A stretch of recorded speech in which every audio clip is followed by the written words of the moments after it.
తెలంగాణలో తక్కువ ఫీజులతో high quality results ఇస్తున్న ఏకైక సంస్థ తిరుమల్ ఐఏఎస్ ఇన్స్టిట్యూట్. ఒక్క రోజుతో ప్రపంచం ఆగిపోదు, కానీ అదేంటో న్యూ ఇయర్ అంటే చాలు ఫుల్గా తాగాలి. 1,00,000 ఖర్చైనా ఒక్క రాత్రి రచ్చరచ్చ జరగాల్సిందే.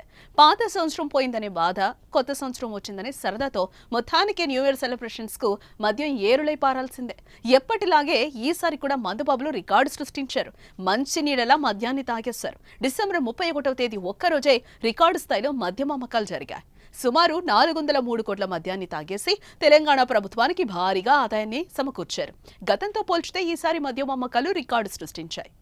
కేవలం 31వ తేదీనే కాదు, ఆఖరి సంవత్సరం ఆఖరి రోజుల్లో కూడా భారీగా తాగారు. డిసెంబర్ 28 నుంచి జనవరి 1 ఉదయం వరకు కేవలం 5 రోజుల్లోనే దాదాపు 1800 కోట్ల విలువైన మద్యం మందుబాబులు తాగేసినట్లుగా ఎక్సైజ్ శాఖ వర్గాలు వెల్లడించాయి. సాధారణ రోజుల్లో తెలంగాణ వ్యాప్తంగా 100 కోట్ల నుంచి 150 కోట్ల మద్యం అమ్మకాలు జరుగుతూ ఉంటాయి. వీకెండ్స్లో అయితే ఈ లెక్క 200 కోట్ల నుంచి 300 కోట్ల వరకు ఉంటుంది. కానీ డిసెంబర్ నెల చివరి వారంలో మాత్రం మద్యం అమ్మకాలు డబుల్ అయ్యాయి.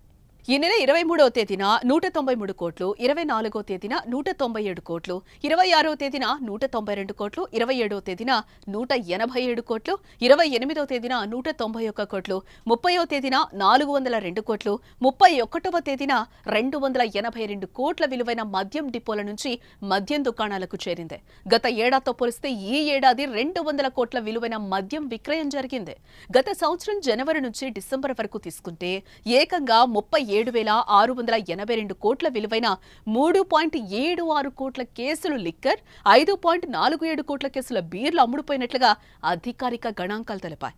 తెలంగాణ వ్యాప్తంగా 2,620 మద్యం షాపులు, 1,117 బార్ అండ్ రెస్టారెంట్లు, పబ్స్ ఉండగా ఆయా దుకాణాలకు 19 డిపోల నుంచి బావరేజ్ సంస్థ మద్యం సరఫరా చేస్తోంది.